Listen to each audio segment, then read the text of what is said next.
everybody, what is going on? I am Maximus Rex and this is Big Baby Reviews. Today is Todd McFarlane Day, so we're looking at the not the next issue in his Spider-Man run from the early 90s, because I figured I'd continue on from yesterday's review of X-Force number 3, since this is the next part to what is being called the Sabotage crossover. It's labeled as part 1 here, but I do really think like it started, at least for me, in X-Force issue 3. You know, starting it off here is kind of a little odd. I think maybe Marvel marketing just kind of made a mistake and just wasn't in time to kind of promote it for X-Force number 3 as being kind of the first part, because if you just jump in here, I think it'd probably be a little jarring or a little weird to you if you haven't read X-Force number 3. So a few things about this issue here. Issue 16, cover dated November 1991. This is Todd McFarlane's last issue at Marvel ever. After that, he retires for a bit and starts up again with the Image guys about a year and a half later, something like that, with Image Comics. And what's particular about this issue as well is it is a special sideways issue. Is that fun or not? I don't know. You be the judge. I don't hate it. But you know, it's a non-traditional way of drawing a comic. It's a new kind of experimental idea. As I was mentioning yesterday with Rob Liefeld's review, of X-Force number 3 by Rob Liefeld, I was talking about how a lot of those Image guys, pre-Image, right, when they were still at Marvel, it seems like they were selling so many comics and stuff that Marvel was just willing to let them try any old thing. They didn't really care at that point because they were selling, as I said, lots of comics. So, you know, Todd McFarlane was allowed to color, you know, they were allowed to turn comics sideways, stuff like that. So this is one example of kind of that 90s, slight 90s excess back then in the comic book world. Pretty cool Spider-Man cover, pretty pedestrian X-Force cover. It was always fun to see different artists represent characters from other series, right? And of course with X-Force, we're very familiar with Rob Liefeld drawing them. He has created most of the characters in there. So seeing Todd McFarlane draw those characters as well was pretty jarring, I gotta say, and we'll talk more about it when we look through the issue. The Spider-Man is obviously kind of stock Todd McFarlane cool Spider-Man. He's not the only artist to have drawn him, but obviously he's very much associated with him.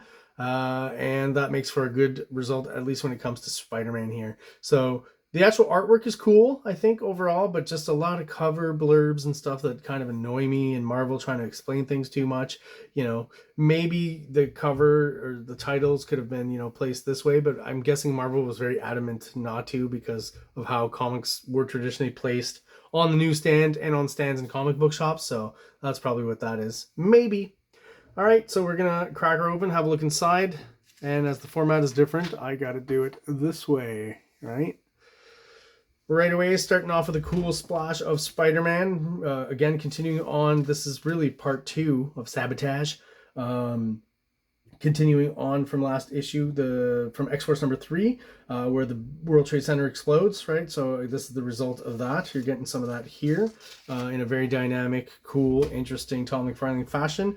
And because, you know, he decided to use no frame and all negative space, he could kind of just cut out the backgrounds.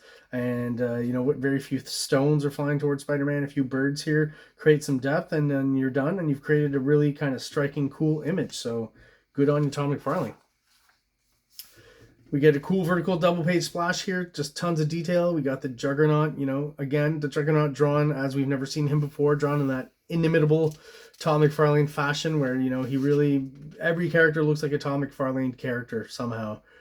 Even, you know, classic characters have been interpreted by many different artists. The famous McFarlane debris that we can see all around here. Logical debris, too. He's got, you know, street signs and things. You're in New York City, so that makes sense. Special assist by Rob Liefeld, so I guess maybe just more on the storytelling, maybe, or the fact that they're crossing over. I don't think any of the art or any was done by Rob Liefeld. So for credits, we got Todd McFarlane, story pencils, inks, Greg Wright colors, Chris Eliopoulos letters, and that's where we end that. Yeah, good. We've got a rare from McFarlane. I don't think I've seen much, but maybe I'm wrong. Kind of the splash, double splash, Kirby 1-2 punch, right? Kirby kind of started that. I'm sure I mentioned it before. Love Kirby. A much more interesting depiction of the World Trade Center here, or at least one of the towers. I'm not sure if in the Marvel Universe it's a little bit different or something. You would think you'd see a bit of the second tower there if that's what he's trying to represent, but hey, artistic license, I guess.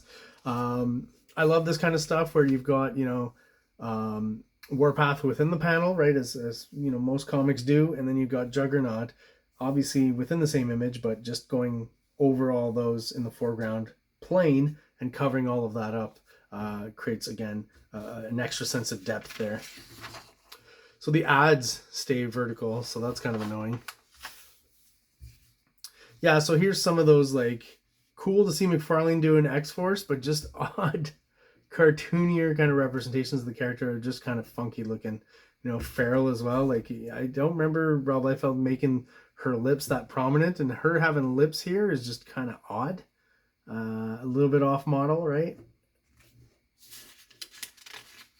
This patch of yellow here is interesting. Just an interesting choice by the colorist, since I'm assuming Todd McFarlane just intended, as his border ends here and here, right? Just, you know, bleeding into the negative space of the paper and the background.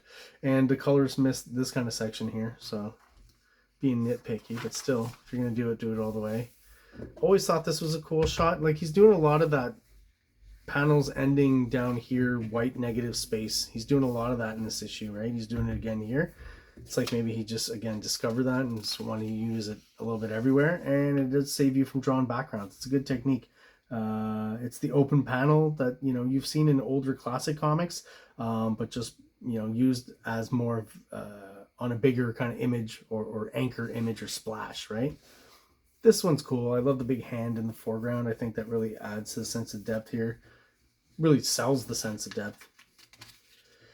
Always thought this was funny, the way he draws Cannonball and like the mouth. I like his effort here. It's like the wind, you know, he's going fast, so I feel like he's trying to show what the wind would do to his face if he's had his mouth open. Like when you see, you know, if you've ever done that with a hairdryer in your mouth or something. I'm sure we all did that as kids at some point, right?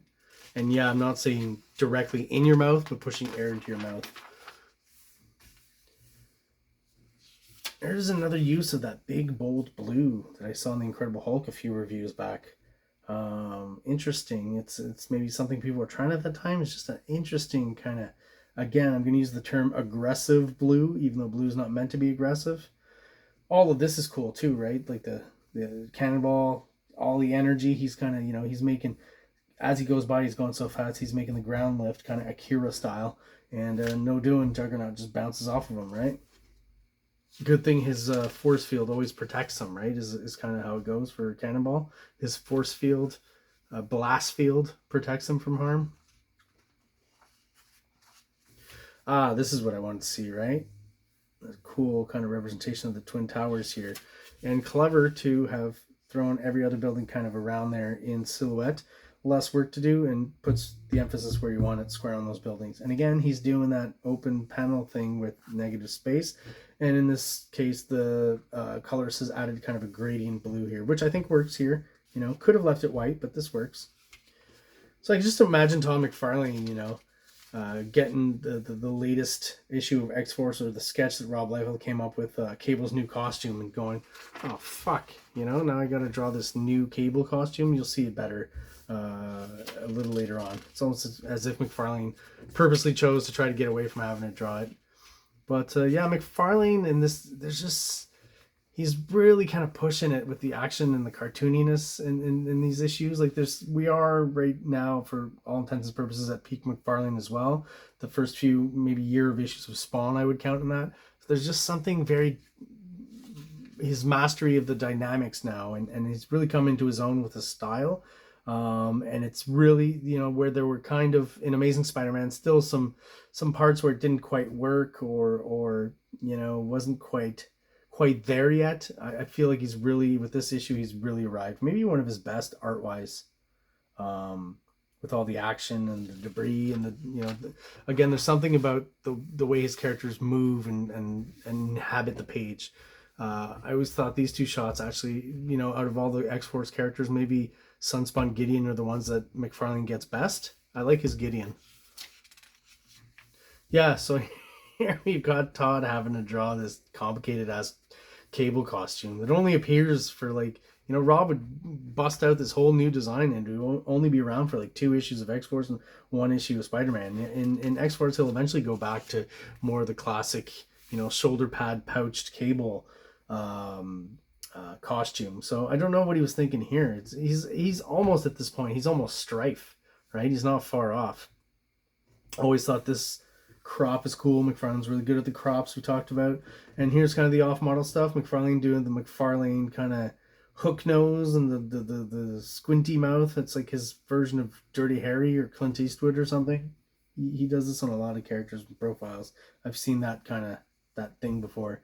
And sometimes, though, he can work in subtlety. I like the subtle kind of shadows on Gideon's face. And this is almost not cartoony, and almost, it's still heightened, but less cartoony, more photorealistic maybe, or at least in the application of the shadows.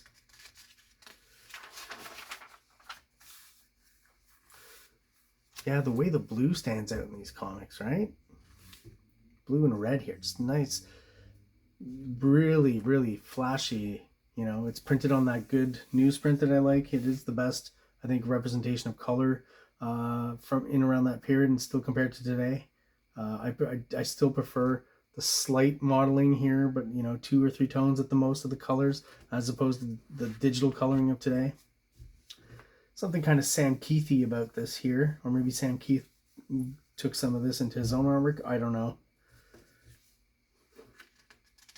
Even just a small panel like this, like Tom McFarlane's, like I said, really at the height of his powers, including all these little characters, the ship and stuff. It's just, yeah, maybe it's hard to see on the camera because it's pretty small, but just masterful kind of small detail and stuff that he did here. Like, I marvel just at this small panel, and it's something you would, you know, flip by really quickly. I think it's the first time I paid so much attention to it. Pretty cool. Good old Eric Larson ad. The one thing, yeah, this is kind of hard to flip through. It's annoying. So we get our money shot of Cable here, where I guess the colors did choose to use more of the blue than the silver. Talked about that on the X-Force review, last review,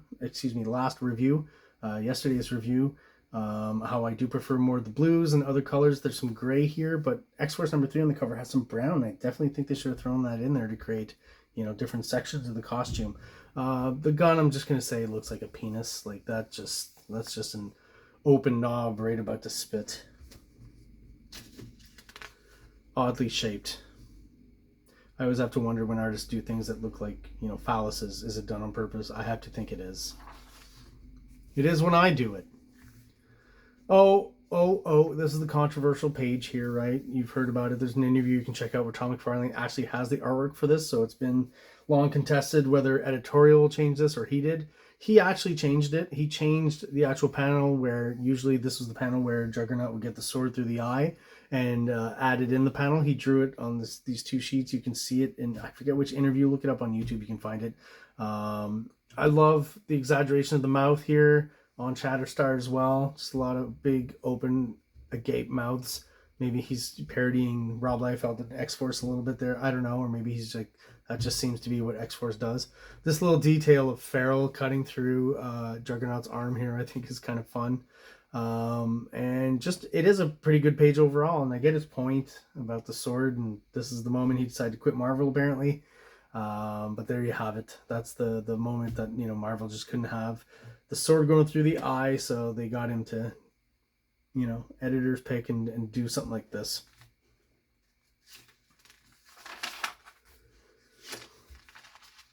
So Juggernaut just basically hits the World Trade Center, one of them anyways, and then instead of just having exploded the top off the, you know, with Black Tom Cassidy, well, the whole thing falls. So just a series of crumbles and explosions. But of course, this is comic book, so you're not exactly getting the same result as, say, on 9/11. It's a little bit different. And then we get our kind of parting shot from Tom McFarlane and doing any more work for Marvel Comics. So this literally, or these 2 are the last pages that Tom McFarlane drew at Marvel. And there you have it, at least as regular comics go. And that's Todd saying bye, right? To all of you readers of the past few years, thanks. It's been a blast. Todd McFarlane. And if you hadn't noticed it, I'll point it out as I get to it. Anything interest in the next few pages? No, not really. There also is the mention right down there on the cover of By Todd, right? So if you don't know what that's about, you kind of wonder. And eventually, once you get into comics and discover who these artists are, then you kind of figure out what's going on there. So there you have it, guys. That is Spider-Man issue 16. officially Sabotage X Over Part 1, but I would call it the Sabotage Part 2. And next week on Rob Liefeld Day, next Thursday, we'll be looking at the last part of this three-parter in X-Force number 4. So those of you who are subscribed, thank you so much for sticking around, checking out all the videos. If you are watching the videos but you are not subscribed, please do so below. It's really quick and easy for you. Really helps the channel, helps get us out there. Thank you, everyone. Hope everyone has a great day. Like, subscribe, like, subscribe.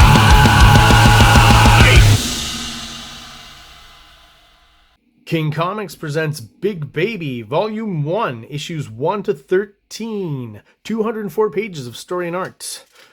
King Comics also presents Star Crasher one-shot, 32 pages, cosmic sci-fi surrealist adventure. You can find these fine comics at KINGCOMICS.CA, at MaximusRex13 on Instagram, or on Facebook, MaxRex or Big Baby.